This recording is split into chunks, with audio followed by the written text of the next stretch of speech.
I made a decision, and this was that I was 32 years old, so this was 15 years ago, to do that. And I did not realize what I was getting myself into because I thought, oh, it's saline, it's going to be safe, it's going to look good, no problem. No precautionary warnings from the surgeon. I couldn't find anything about it online. Everybody just said stay away from silicone. Fast forward, being a chiropractor, doing volume, I started having issues. I started having issues one side to the other. First, I had a capsular break on the left. Then I had a capsular break on the right, which basically meant the implant was tearing away from my pec muscle and it was going out of its space. So in 2018, guys, fast forward, I learned a lot. In 2018, I actually had my implants replaced. And so when I had those implants replaced, what I didn't know at the time was that they changed the chemical composition of the actual bag that the implant is actually made up of. So for those of you listening that have implants, it doesn't matter if you have saline or you have silicone, or you've been told that your implants are safe. Any of the manufactured implants after about the year 2016, 2017 have 30 known chemical agents and 6 known carcinogens. So you have that in your body.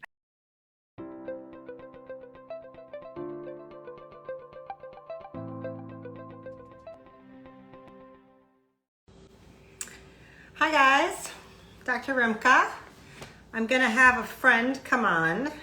I'm going to talk a little bit about something I don't talk much about, not a specialist in it, but something you should be aware of. And it is breast implant illness is the term.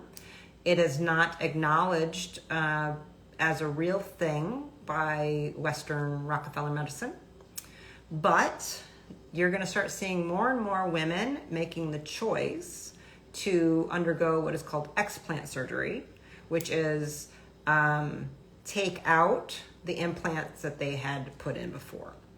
So I have a friend and a colleague who just went through this, and she's going to pop on. Dr. Heather Rooks is going to pop on here. It says really there's a lot of gaslighting that goes on with this. So there's a lot of medical gaslighting that goes on. So if you go to standard Western physicians, many people, men and women, but I think women have gone through it more, get gaslit for a lot of things. Oh, it's all in your head, or you're just emotional, you're just depressed. I mean, whether this is period cramps, PCOS, endometriosis, because the doctor's too stupid or too lazy to actually figure out what's going on, they tell you you're depressed and crazy and give you a, anti whatever, some ridiculous other pharmaceutical that has nothing to do with actually what's going on with you. So I've had a tremendous amount of women that in my practice, or a patient consult, or they called me for help, and just even in the phone call before we even scheduled, they kind of just knew, actually, I think I need to take my breast implants out. I was like, okay, I bet you're right. I can't tell you over the number of years how many people have said, so do you think this could be the thing making it worse? And I'm like, yeah, 100% it is the problem. I'm not real sure why a plastic surgeon was legally able to put those things inside of you when you have a disease like lupus. I mean, I don't understand how this is even legal, but there's an obvious timeline of we see what happened. So I've had many women come to me with anxiety or depression, panic, fibromyalgia, chronic fatigue, thinking they need my brain therapies and this other stuff. And I kind of go, sure, it looks like it goes back to this event. Maybe we should talk about that, okay? So I've worked with a plastic surgeon here, not tightly, she doesn't know my name, from Adam, but she's a person here in Atlanta that converted many years ago to only explants. She won't put them back in. And she actually got so hardcore, she got so busy here that she won't even do a consult with you. She doesn't even do consults anymore. It's, you must know you're going to take them out and then we'll meet. I'm not going to answer your questions about it because she's so I'm just taking them out. So I'm following a couple people on here, and on Facebook I'll tag Dr. I think it's Khan or Bahari or something, but he's a physician up in Novi, Michigan, Metro Detroit, where I'm from, who's really innovative, and he does live streams. He's super into this and educating people on it. It's a major problem. So My athletic trainer just went through this. One of my friends went through this. I've had 4 or 5 patients going through this. Like, it's kind of mind-blowing how many people. Oh, there she is. All right, Doc. She's going to pop on. Hey. Hey. How you doing, Mama? Oh, good, good. So much better than where I was. I'm only 7 weeks out, and it's like a new world. So introduce yourself, and Okay. I'm going to let you mostly take over. This is not something I know a ton about, but Okay. I think it's important we start talking about it and validating these women who've been gaslit, Yeah. and that there's maybe options, and just any. The funny thing is even with everything that I know and what I do, so just like Dr. Rimka, I am a chiropractor by training, tons and tons of functional medicine, endocrinology background. I've been working in the functional space for almost 13 years now. I was a college athlete who turned into a chiropractor. Everything was super physical for me until in my early 30s, my adrenals burnt out. So a little bit of my journey being a doc has been healing myself and figuring out what the hell is going on, excuse my language. And if I'm going through this, how many people out there are going through this? And how do we start meeting the needs of the real crises that we're seeing with our people? As a chiropractor, when I was working in the wellness space, what I realized was that, I was a very full doctor, but what I was realizing was I'm adjusting spines, so I'm handling like the mechanical calls of subluxation, but I was not hitting the chemical calls. I was not hitting the psychic or mental calls. And so that's what kind of forced me, uh, to go into really looking at the big stress causers and start addressing them with my clients, because I felt like I was an expensive Band-Aid and that wasn't good enough for me. Fast forward, lots of chronic upper back pain. I was naturally very, very large breasted. So I was a 36 double G when I got measured. That was like it was crazy. Like dad side, big boobs. Wow. I used to literally take my breasts down during sports because I was so large. I went through my teens and 20s like that. I got into my early 30s, and as a chiropractor, I was like actually in a lot of upper back pain myself because of the amount of volume that I was doing. Yeah. Long story short, I went into a local plastic surgeon in my area, and I was like, look, doc, I think it's time for me to get a reduction lift. I know I haven't had kids. I know you said you wanted me to wait till I had kids to kind of even look at that, but I'm at the point right now where like I can't take it anymore. I'm in pain all the time. My erectors and my back are constantly spasming. I'm doing everything right. It's just, limitations of matter. And so that doctor decided to talk me into getting a small harmless implant in to give me the shape that I wanted, because he basically convinced me that he wouldn't be able to give me the look that I was going for just with a lift. So at that point, I made a decision, and I was 32 years old, so this was 15 years ago, to do that. And I did not realize what I was getting myself into, because I thought, oh, it's saline, it's going to be safe, it's going to look good, no problem. No precautionary warnings from the surgeon. I couldn't find anything about it online. Everybody just said, stay away from silicone. And that's what I did. Fast forward, being a chiropractor, doing volume, I started having issues. I started having issues one side to the other. First, I had a capsular break on the left. Then I had a capsular break on the right, which basically meant the implant was tearing away from my pec muscle and it was going out of its space. So in 2018, guys, fast forward, I learned a lot. In 2018, I actually had my implants replaced. I'm going to turn some lights on because I'm outside and it's getting dark.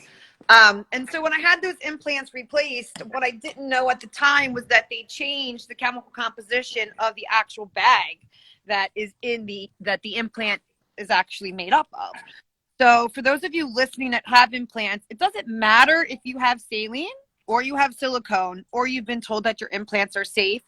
Any of the manufactured implants after about the year 2016, 2017 have 30 known chemical agents and 6 known carcinogens. So you have that in your body, whether you know it or not. That's frightening and alarming. So what I learned was I started on a journey as I was recovering from that surgery, which was now my third surgery. So I had the original surgery, I had the repair on one side, and when that happened, the doctor put in a textured implant, thinking, oh, this might help kind of solidify the placement. You won't have any movement. And I'm like, okay. 2018, I go in and they're like, oh, it's time. If we're gonna repair, we're gonna replace. And so I did that. And at the time, I did not realize that my surgeon chose silicone implant for me. After that surgery, I started having. Which, by the way, I want everybody, that's super common. So she knows this now because she had them taken out.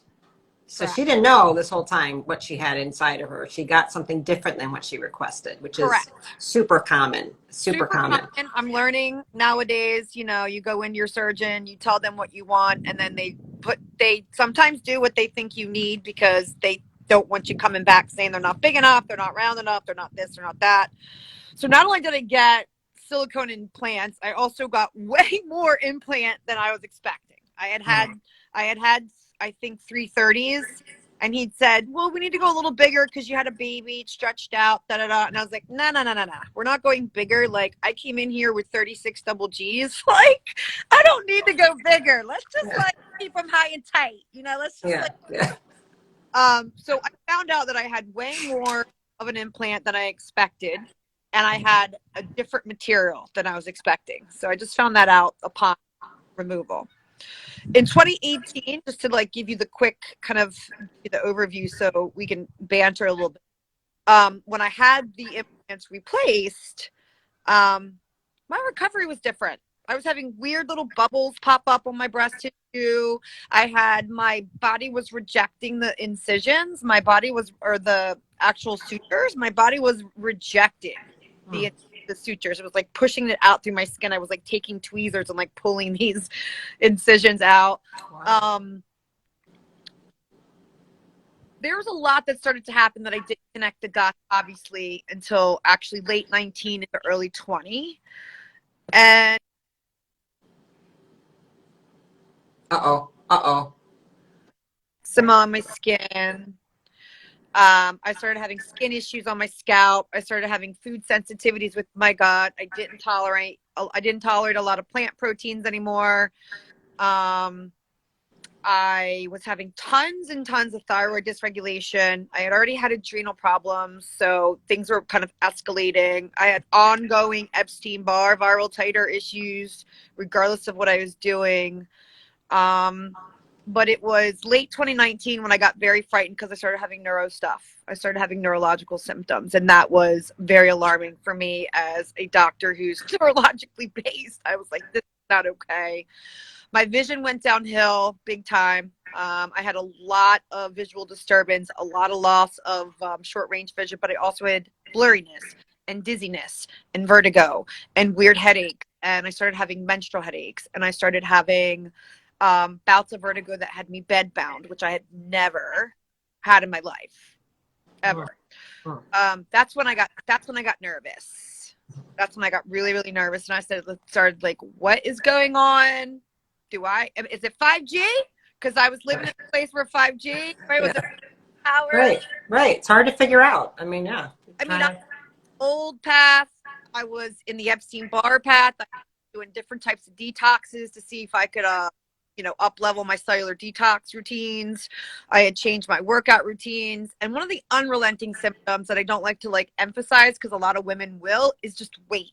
Just body weight that won't shift regardless of what, you do. It was very frustrating, especially somebody who, knows how to read labs, knows what they're looking at. I was, I'm the why chick, sister, like you. I was asking all the questions and I was getting no answers. And then the other very alarming thing happening besides my neuro stuff was my sex hormones were going wacko.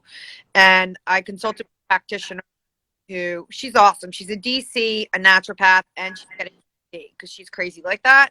Because I don't even know what to do for you.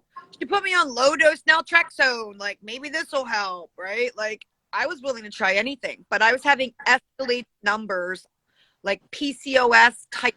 Were they erratic, or everything was just kind of going up? High testosterone, high estrogen, high sex hormone binding globulin, okay progesterone. So of course I'm thinking adrenal the whole time. I'm thinking adrenal stress, but I wasn't clearing estrogens through my liver. Like I wasn't detoxing, and I just started to throw my hands up, and then the pain started.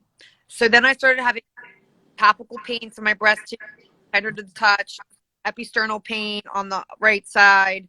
I was not recovering from exercise. I would go and work out and have pain in my upper back, my trap, my neck. I was chalking it all up, girlfriend.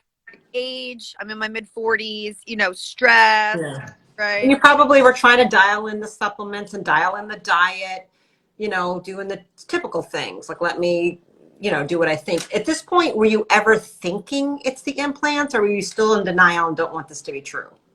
Okay, late 2019, I had the aha light bulb moment, and here's what happened. I started doing more of the heat and cold thermogenesis work. I started doing more of the red light therapy. So I was going into a pod that was red light with heat, like a sauna, but it was intensified because it was like a wet sauna.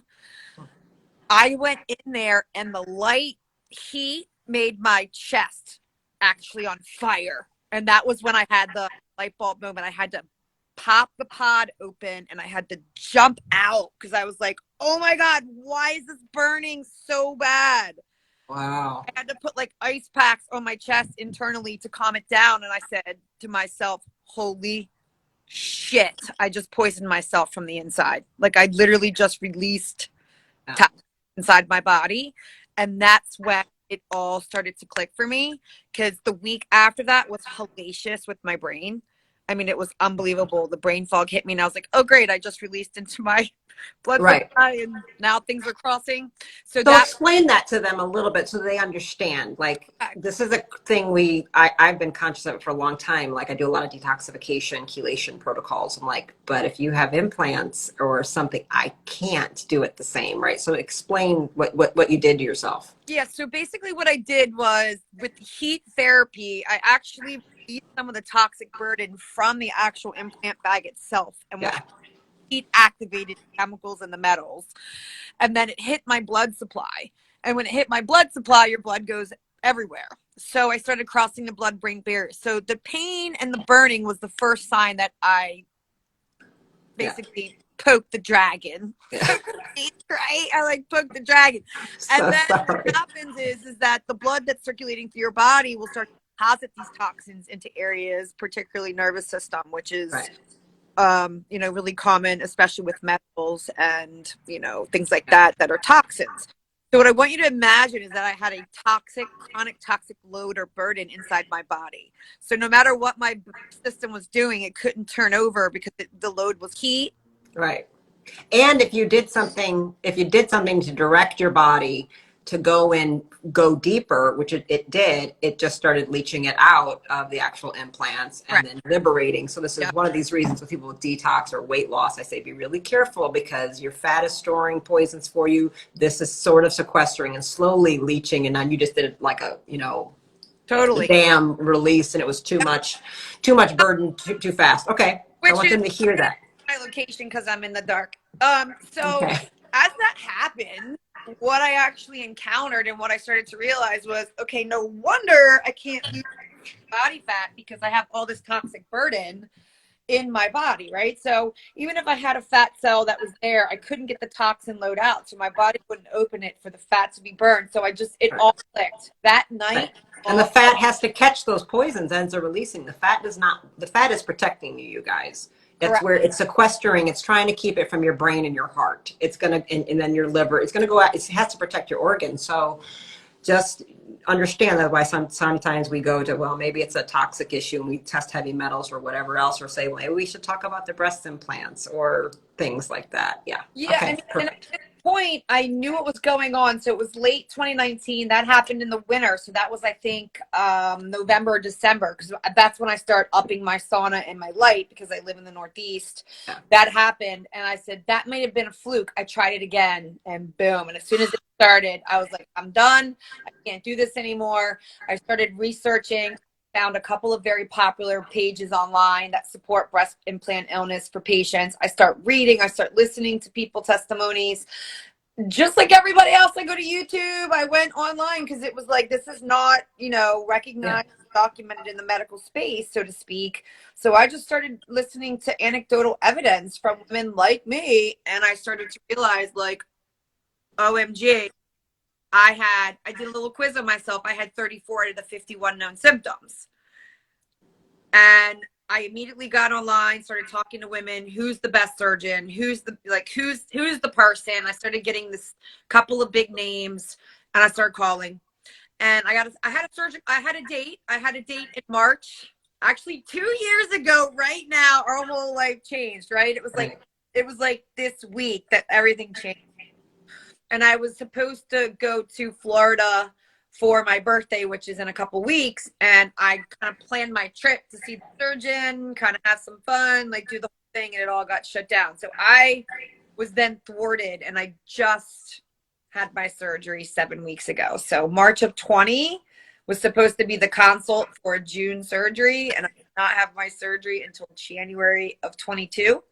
So for about 18, 20 months, I sat around trying not to hurt myself and trying to, steady Eddie, kind of keep everything afloat, dealing with the fatigue. The fatigue became unrelenting. I hate to say that. I had to drop back in practice a little bit.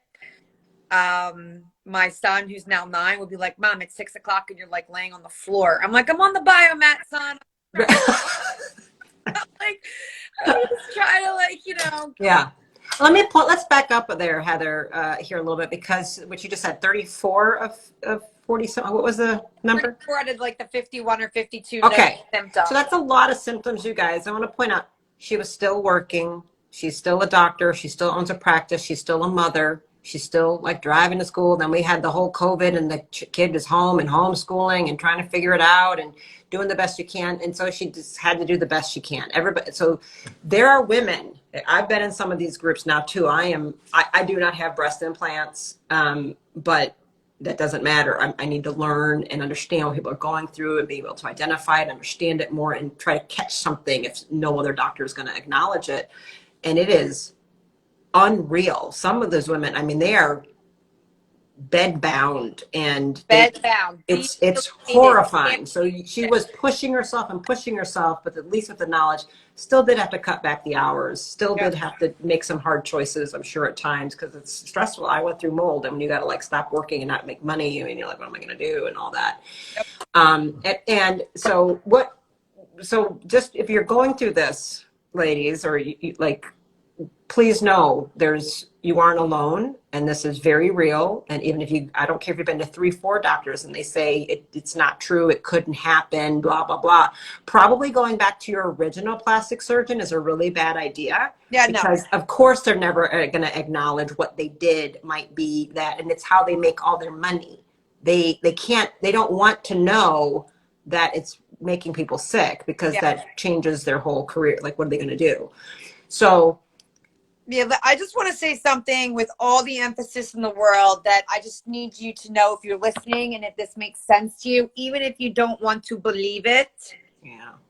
Because the process of recognition that I had to go through, and the healing phases that I'm still traversing, or physical, emotional, because of the fact that, like, I did this to myself.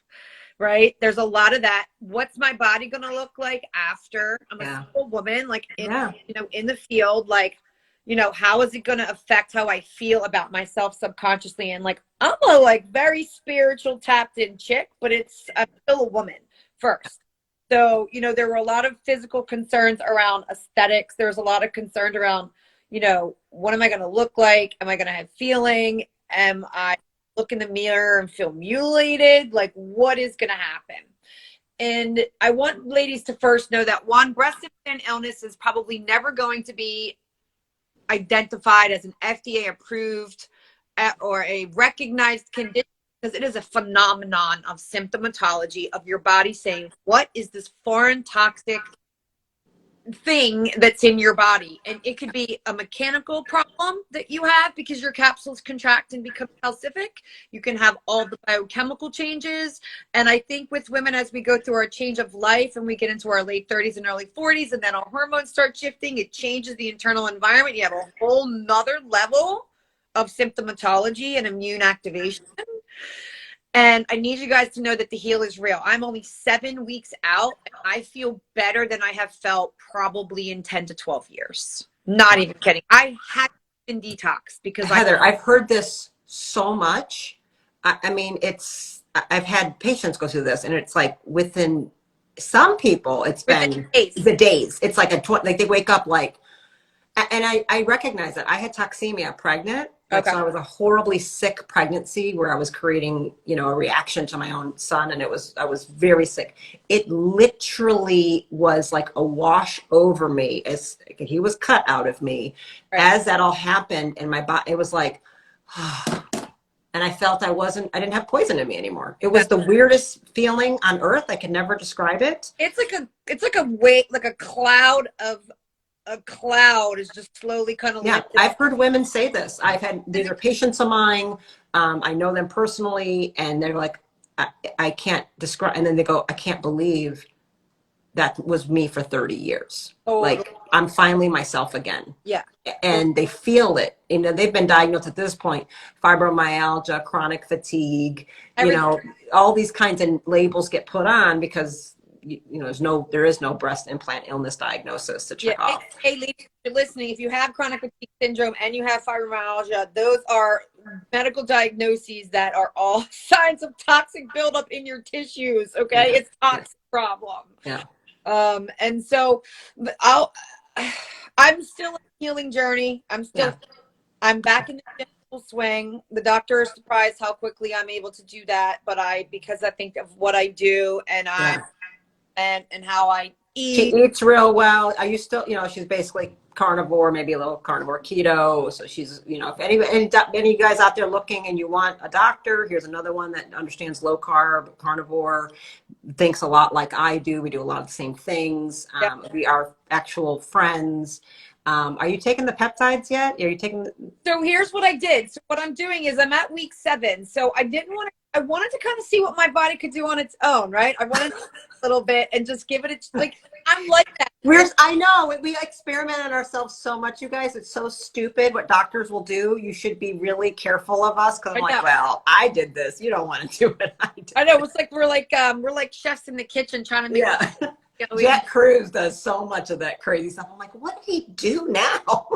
Yeah, well, the doctor was really clear with me. He goes, listen, I do 200 of these a year, and he has a 23-month waiting list. And give him the name of the doc that you use in Florida. Yeah, so I have a few patients going to see him right now. Yeah, I went to Dr. David Rankin. He is the man, and when I say the man, I mean he is the most delicate with your body, compassionate, amazing artist with his hands and his scalp. His staff is on point. They are very compassionate. They have their surgery center suite in their offices. They accommodate people that are traveling. He was one of the top 3 names, doctor in California and a female doctor in, I believe, Ohio. That's also very popular. But my particular doctor, Dr. David Rankin in aquaplastic surgery, I cannot recommend him or his firm enough. And what his surgical tech told me was 7 out of 10 women here are asking us for help. 7 out of 10 women what? 7 out of the 10 women, she would say, that they see weekly to monthly, they all want to know, what can we do to support ourselves while we're waiting? Like, how do we do? So one of the things that I didn't want to do, Steph, was put myself on very expensive protocols because I am going to be developing a program for women. I'm already doing that too. We should talk because I'm doing that. I'm literally like, okay. And so I'm taking women through all the detoxification and pre and post because it got too many coming. So I didn't know you were doing that. We need to talk. Yeah. Well, what I'm doing is my educational, obviously clinical knowledge, and I'm going to do, and my own experience. What I want to do is make it out of reach for people. So I wanted to kind of like not go into like super expensive modalities and things. Yeah. I'm doing things that I feel every person can apply. Okay. And then obviously I'm hitting I just hit the 7-week mark. So I'm starting into the detox protocols now because the doctor said, please wait 6 to 8 weeks to do any detox. Give your body a opportunity. You should have like no pain and no, sutures left. And you should be fully healed before you start trying to detox. That's a very, Are you even castor oil packing or something like that in your liver? Are you doing something like that? well, Basics? what I'm doing, is I'm doing microcurrent vibrational. Oh, okay. So I'm doing some microcurrent vibration. Frequency specific? Are you doing that? Frequency Yeah, specific microcurrent? Okay. specific for scars, to reduce Okay. scars, for local inflammation. Yeah. We got to talk. I got to buy a new unit. I want to see which one you're Yeah, using. I'm about to buy a new one. I have a red light laser at my house. I'm doing that. I just started back into the sauning because they didn't want me raising my body temperature or my heart rate. So I'm just getting back into that. But honestly, food, okay, humic and fulvic minerals. Yeah. Right. Lots of omega-3s. I've been doing some collagen, obviously powers, but also boosters. I'm doing some hyaluronic acid type things to help just with wound healing. Yeah. Vitamin C, right? So just foundational stuff, lots of bone broth, lots of good nutrition. I'm doing a lot of lean proteins right now. So although I do eat in the end, I like to call myself more ancestral because I do eat the lean. I'm trying to eat a little bit more lean because when your activity level goes from 5 days a week to you can't move. Right. I like to tighten that up a little bit. I don't have the fastest metabolism in the world. Right. And adrenal. I've been doing adrenal support because not just the stress my body was under, but because of the hormones my body needs for repair, right? We know what's there. So that's kind of what I've done for the first 6 weeks. And now I'm transitioning into doing more of the cellular detox with heavy glute and binders and things like that. Yeah. So that's kind of the road that I'm taking. And then I'm going to kind of like bump up some modalities and start doing the infrared sauning and more of that. But I wanted to make it practical for women and affordable for them because a lot of times with the products, it becomes out of reach. And I didn't want to crazy, but I am going to be doing the peptides. So don't you worry, girl. Like, no, I'd ship them to everybody. Just my trainer who went this, I try to get them on 2 weeks before, just for dealing with so they can regenerate a whole lot faster, modulate the immune system. I do like LDN as well to leverage what's be going on with the system. So for those of you who are listening, Dr. David Rankin in Florida, you can follow Dr. Heather.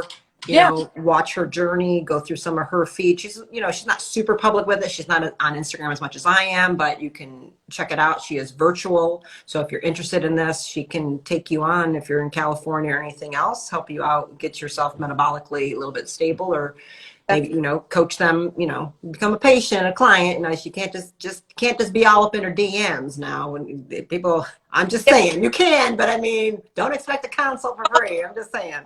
And if people get information, but if someone is really having breast implant illness, I'm going to be honest with you. The first thing that you need to do is come to terms with the fact that the implants need to come out. I know. They got. That's a tough conversation. I've had like women, I know all of their problems are coming from this, and I mean, it takes like a whole year, and they finally come back like, okay, because I get it. I wouldn't want to go through admitting, it's a lot. Like, oh my God. And then I got to have the surgery. Like when I've been watching some of these surgeries. So I'm going to put the doctor I really like. He's in Michigan. He's extraordinary, same kind of thing. He does a lot of live streams. He brings you into the surgery room to watch it. And he breaks down, he shows you with the capsule, what's going on, this peanut butter, how toxic and disgusting what's going on in this situation, how there's mold in there. I mean, it's unreal. Yeah, and ladies, the one thing you need to make sure is if you're going to go to a plastic surgeon to have an explant done, do not go to someone who doesn't specialize in it because it's a very particular procedure. There's very specifics around how to do this right. It's like taking fillings, metal fillings out of your mouth. You need to go to somebody to do it right because that process can make it much worse. Yeah, and words that you need, just so that you know as you start looking, is you need somebody that's going to do you're going to do a breast explant with total capsulectomy and block, which means they're going to take out the bag, okay? They're going to take out the capsule, which is what your immune system makes against the bag. Because if they leave them inside of you and they just take the implant out, you're going to stay sick. Yeah. And that's a huge, I hear a lot of stories of women who've gone back and the doctor's like, yeah, no problem, we'll take the implant out. But they don't do the proper like housekeeping internally Right. to make sure Because that it takes longer and they can't do as many surgeries and they can't make as much money. and Yeah. it's a little more expensive to have this done, but you want to make sure too that you go to somebody who has a very good track record with their results, meaning how your tatas look after, because that was one of my biggest concerns. Like, I'm still a woman. Like, it was like, oh my God, I don't want to look mutilated when I come out of this surgery. Yes, I want to feel better, but at what expense am I willing I to know. now? Yeah. Yeah. So you want to make sure that your surgeon specifically does explanting.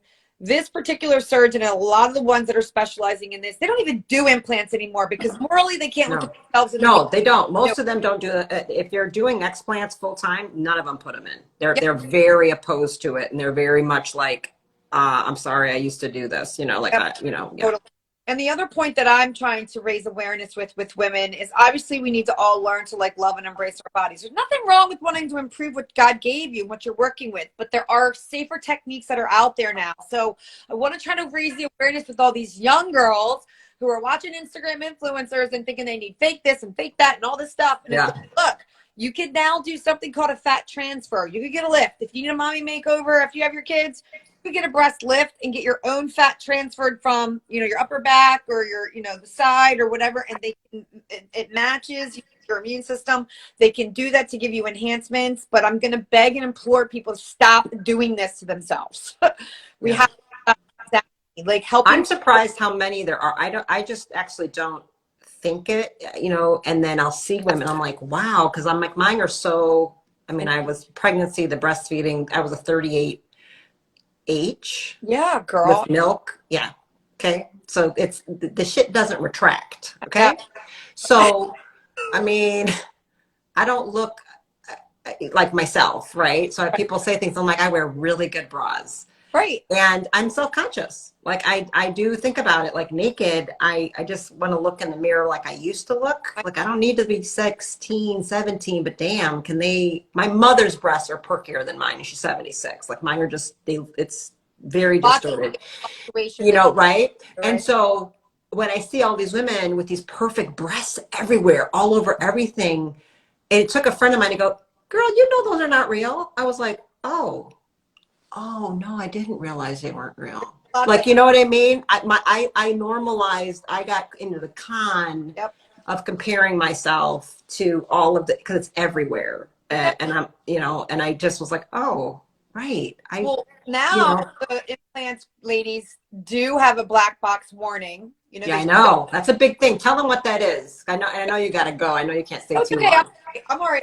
I don't have my kid. I just wanted to make sure I got my meat haul. When you called me or texted me, I was like, girl, I just got my meat haul. I got to get it in the freezer. Yeah.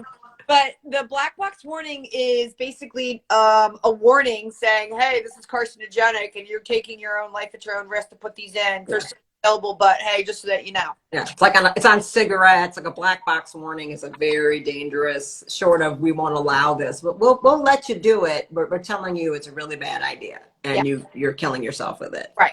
Most women, I don't think, are seeing the black box warning or know that. Yep. But they've gone to that level now that it's on there.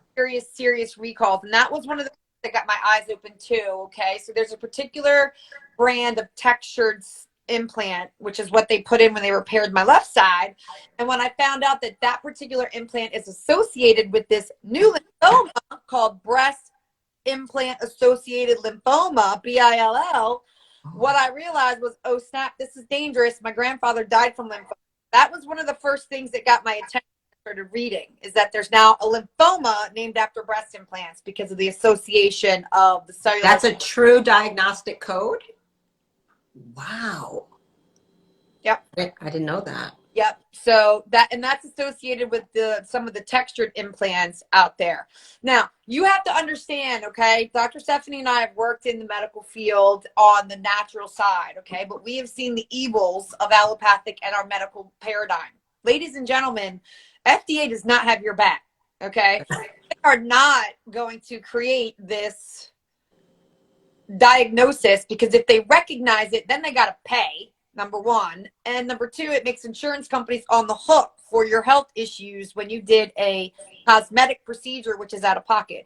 So don't expect to wait for it to be FDA approved because your insurance is going to cover it. Because by that time, you may be really sick, non-productive, and not doing well in general. So And that's a big issue, is the cost. I mean, all of these are costs. I don't understand how anybody can afford plastic surgery. Personally, I'm always like, I don't understand how everybody is doing all these things, right? I'm super grateful that I was able to afford. Right. And so, like, to imagine you've saved, this is blah, blah, blah, blah, blah. And then now, because the explant, I think, is more. It takes more effort and energy to do it, doesn't it?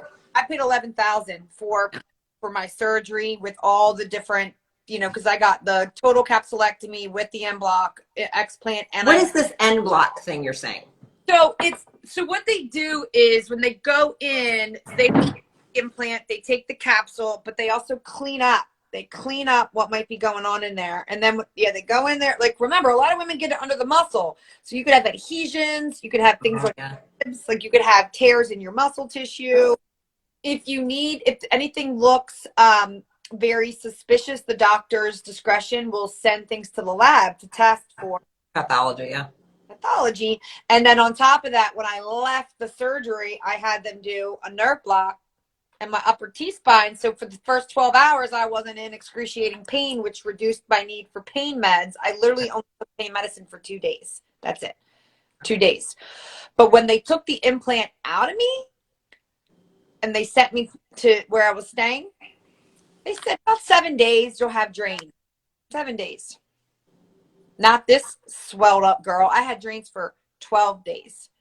And the surgeon assistant looked at me and said, the amount of time that you have the drains in, direct reflection of how much inflammation you have in your body that's purging. Wow. Yeah, 12 days. 12 days of drains.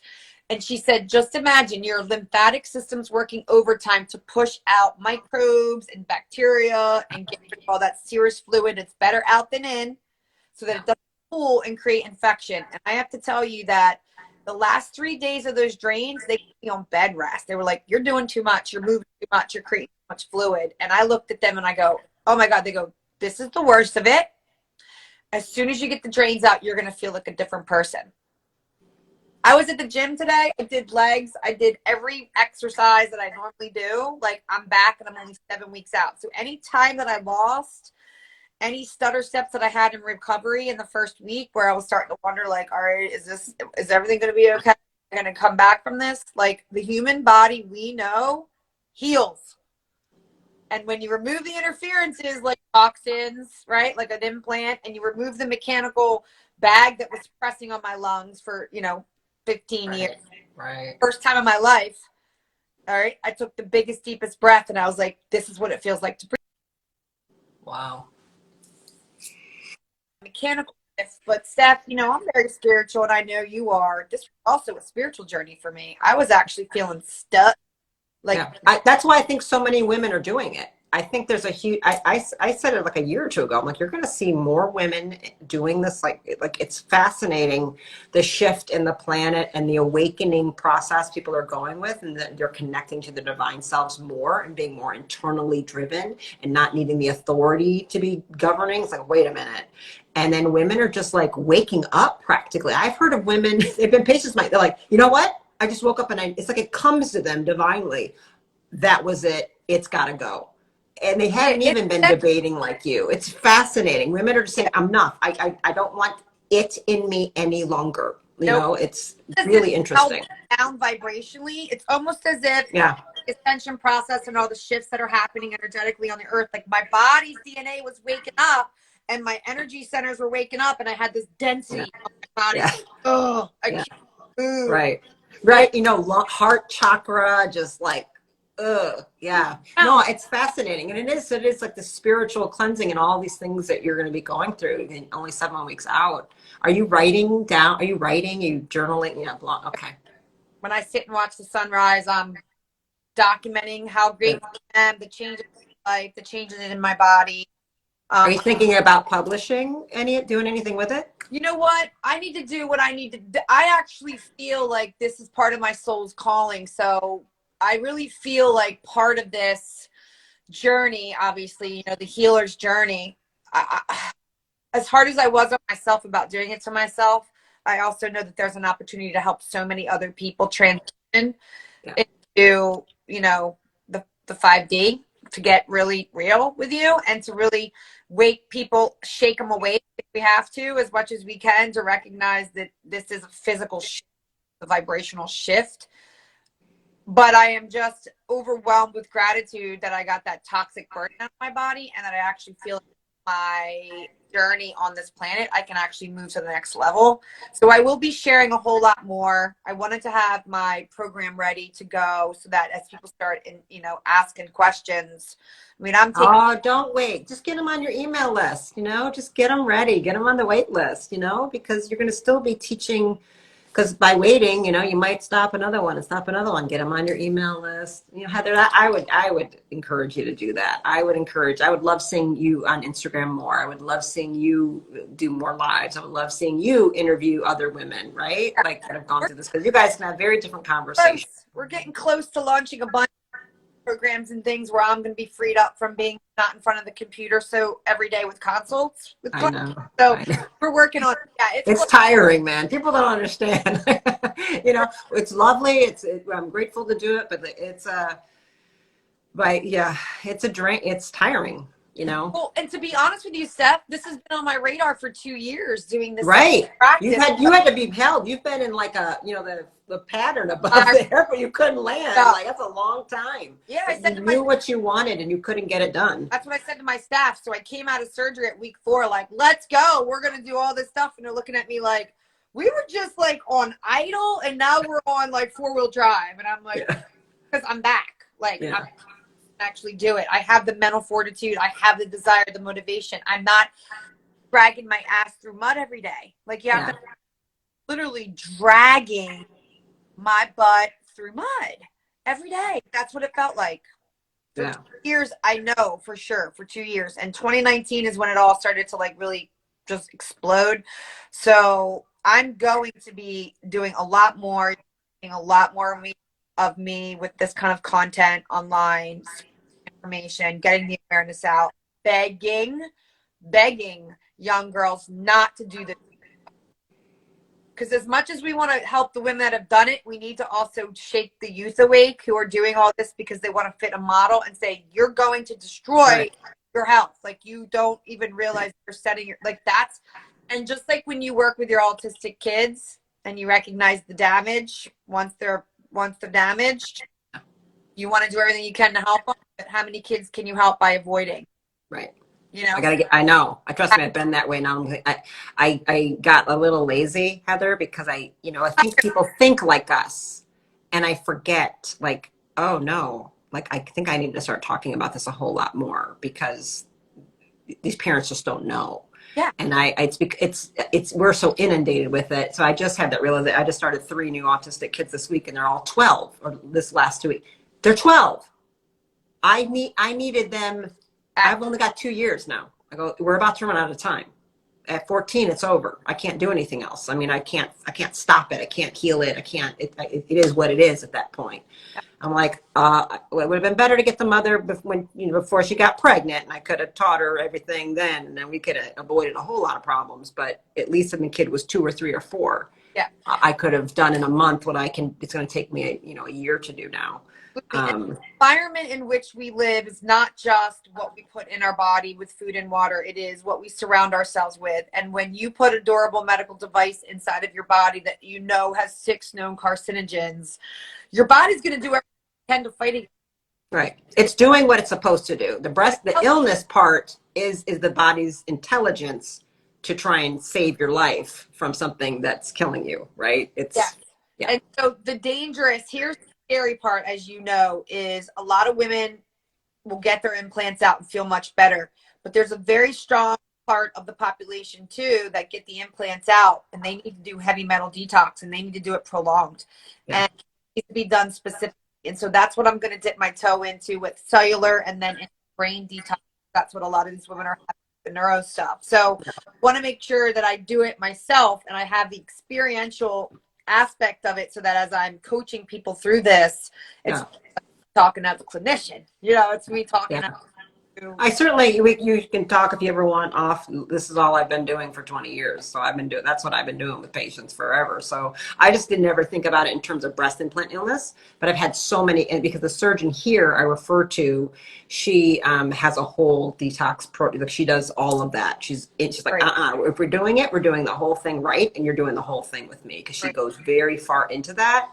And of course, and in the Atlanta media, she gets destroyed. She's some crazy quack because she performs unnecessary. She's the vulture that goes after women to steal their money to take their breast implants out. Like, that's how they have portrayed her. They've gone after her license to say, you're doing unnecessary surgeries.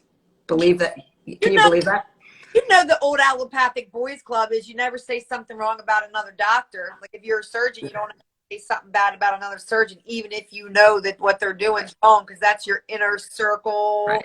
Like, you know, so what I love about the surgeons who are doing the explanting is they're not criticizing the surgeons that are still doing it. They just morally stop doing it because they're like, this is crazy. We can't keep doing this to people. And they're offering a solution to help the women, but a lot of them don't have detox protocols or support staff, or do they want to do that because it's a lot of stuff that they don't it's a lot. It's hard because people are not compliant and they're resistant, and it's not comfortable, and they don't want to hear something's going to take 6 months to a year or 2 or 3. Like, sometimes that's the story. I'm like, I'm sorry you don't want to hear how long it's going to take me to get this lead out of you, but it's going to take 12 months. If you want me to do that in 3 months, you won't survive it. Right. That's the truth of it. And the environmental piece for women to understand is that internal environment being a toxic soup consistently, that's your number one hurdle to get over. Don't expect to keep the implants and do all these other things around them to get better. Keep your head above water. But the best thing you can possibly do, in my opinion, is see a professional and get those toxic bags out of the system. Get them out. Just get them out. I have 7 friends right now that are like, I cannot believe the difference in you in this short period of time. And I'm like, I have been suppressing. I have not shared with you guys what's been going on because I'm not a complainer. And I didn't want it to be a, oh, poor me. I did it to myself. I knew that there was something, really wrong going. You do feel like you're slowly dying, Steph. You feel like you're slowly being poisoned. And that's the only way to describe it. And so when you get that poison out, all of a sudden your body's like, yep, okay, we can process this. We can do things. Within 48 hours, 2 days, my eyes were clear for the first time. I was here. My mom looked at me and was like, your face looks completely different. And I'm like, this is the real. That's a fascinating thing. The face, they do so many pre and post, like certain, and you can just see this. It's the structure changes. It's unreal. It's unreal. Yeah. So you guys, when I post this, I'll put, make sure, like, Heather, maybe you can text me. We'll put Rankin's information. Is he on Instagram? Yeah. Dr. Rankin's on Instagram. His practice basically promotes through there. There's a lot of testimonials. He's at aquaplastic surgery. So they're all. Yeah. I want to make sure I tag him properly. I'll tag the other guy so you guys can start to follow, so you can start seeing. They probably have Facebook. The Facebook groups, people are a little bit like more supportive, and Facebook's different the way you can talk in the groups. And you can go to their groups and stuff like that. Cause I'm in these groups, and I know with like Dr.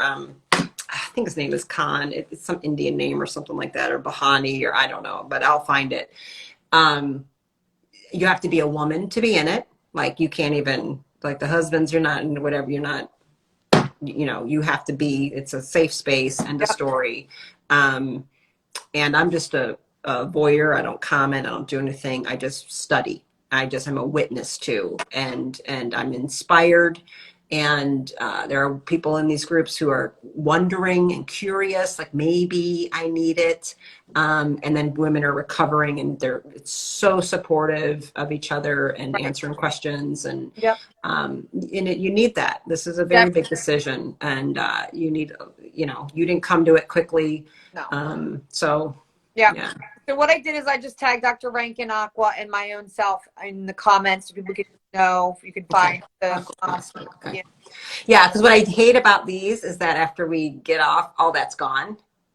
All right. It's so stupid on these. So I'll save it and post it, Perfect. but everything is gone. So he Well, was you have the direct line into me, so if you need, aquaplastic surgery. I got it. Yeah. So yeah, I'll make sure yeah. everybody's tagged. Listen, the heel is real with this, man. That's the thing. Yeah. When you know that your body's not turning over and healing, and you know that there's something impeding and interfering with that at a deep level, you have to first come to terms with the fact that that's what it is. Because no one's going to say to you, it's your breast. I mean, it might be me or you saying it's. Yeah, I've said it. I have said it, which is unusual, but yeah. But most doctors, like any plastic surgeon, even Dr. Rankin, he tiptoes around. We can't say we treat BII because we don't treat breast implant illness. We do explants in order to expedite the healing process. That's how they word it, because you have to be a little careful about what they're. Yeah, it's all legal spiegel ridiculous. But everyone would go, do you think it could be the breast implants that are making me sick? Yes, no, I know it is. Exactly. That is it. Go to her. Make an appointment. Yep. Like, I don't know if you are really depressed. I think you're poisoned. Yeah. Like, it's different. I don't think you need me. Yeah. You know what I mean? And you mentioned that in the beginning when we talked in the neuro symptoms. I talked about the vertigo and the dizziness and all that, but I had some serious mood stuff going on. I had some depression, anxiety bouts that were scary at times. That's what they come to me for. And then I go, I do a brain map. I look at something like, I think we have a different problem here. I do have like a root cause. This is the root cause. Like, you want me just to treat your brain, Yeah. I started to wonder, like, am I going down the maternal bipolar diagnoses? Really? Wow. I have bipolar disease in my family on my mom's side. And I started to get real nervous that I was maybe Jeanette. That's how it started. I was like, right. And I was like, I don't believe it. Like, I can't, so there was so many, and I could have, at this point, I would have been on thyroid meds. I would have been on hormones, synthetic. I would have been on antidepressants. I would have been on sleep meds. I would have been on anti-anxiety. Thank God I don't live in that model. But can you imagine that toxic burden on top of the toxic burden that I already had going on? Right. Yeah. And that is unfortunately what the majority of people go through and experience, because that is their model. They think we're going to have to raise the roof. We're going to have to raise the roof on this awareness with this and make women feel validated in knowing that, yes, it is real. Like, this is a real problem and this is a serious issue that needs to be addressed, because we're not being protected when we go in and get these implants, and then we're not being validated. We're being gaslit. We're being told we're crazy. It's this, it's that, it's stress, it's perimenopause, it's your thyroid, it's your adrenals, it's all this stuff. And then you take the toxic bags out, and all of a sudden it's like the veil's lifted and you have the light of God shining down on you again. And you're like, oh, that's kind of how it felt, So I'm very excited to help and facilitate whatever I can for whoever I can in the short, in the near future. And I'm so glad to see you taking this on, because it is a major problem. Well, here's the thing. Can y'all see why we're friends? I saw a meme today that I almost sent to you, and it was like, listen, but somebody asking me a question, they don't realize that before I was a healer, I was a thug, and I just started laughing. I was just like, I grew up in the streets, like, I'm hard. OG, baby. OG, that's right. That's right. Keep it real. But I'm just trying to be as honest with everybody as I can. That's right. You can see it, Heather. You're genuine. You care. I am so excited to see where you take this. Yeah. And I was one of these people she didn't complain a lot about. It was just like stuff, kind of saying, girl, maybe you can help me with, what about this? What about the gel? I got this one. So we would, you know what I mean? Like, I'm the same way. We're like, I'm going to focus on what's positive and da-da-da-da, and let's keep going. And you're just, entrepreneurial, self-employed. We don't have a choice. Single mom. We're like, we got to keep going. What's going to happen? Keep swinging that warrior sword. Like, let me just keep moving. But I cannot believe the difference. I wake up in the morning. I don't have joint pain. I have a spring in my step. I don't wake up with sand in my eyes. I mean, I was dealing with all that. Wow. I hope everybody hears the story of hope here. I know it's scary. It can be overwhelming. Please follow her. We'll follow everything that's tagged in here. There were other women. There were lots of women commenting. I had mine out. This is what I went through. I feel better. Ta Cole, I will tag her as well. She does have a whole thing. You should maybe interview her. She did it like 10 years ago and she documented the whole thing of what she does. And it is a journey. It is. Yeah. definitely a journey of coming home to yourself, loving yourself again, getting back to the divine feminine. We're all about that right now too. And it, you know, all of what we need to do to, you know, advance as human souls as well as human meat sacks, like it interferes with all of it. Yeah. So I am renewed, and I am so grateful that the body heals itself. I'm grateful that we have this innate intelligence that protects and supports our growth in every way. Women, follow your gut and your instinct. Don't double guess yourself and be told that something's wrong with you. It's all in your head. I can guarantee you that if you are even considering that there's a problem, there's a problem. So boom. That's it. On that note, thank you, Mama. Love Go you, make girl. yourself a steak. I'm gonna eat something too. That will do. And everybody, please, follow. So your thing is Doc Rooks Rocks. Yeah. Yeah. And then get on her newsletter, her email list, take her courses, become a patient, do all kinds of things, you know? Keep following for more info on the breast implant illness, because it's going to grow, and we're going to really, between that and birth control pill recovery and women's health issues, we're going to blow it up this year with that. Good. Yeah. That's a travesty, but people just don't know. That's one of the things I'm like, thank God I was never on that stuff. I screwed myself being a vegan 12 years, but thank God I didn't do birth control. Thank God. Because I don't know if I ever would have gotten pregnant, you know? Well, probably not, you know? Yeah. Imagine your life without Bennett, because I can't imagine mine without my Rookster. I can't imagine without my son. Like, that's my whole reason for living, right? So, you know, on the picture. But love you lots. Keep doing all your Love you too, girl. All right. Bye, everyone. Thank you. Bye. Bye.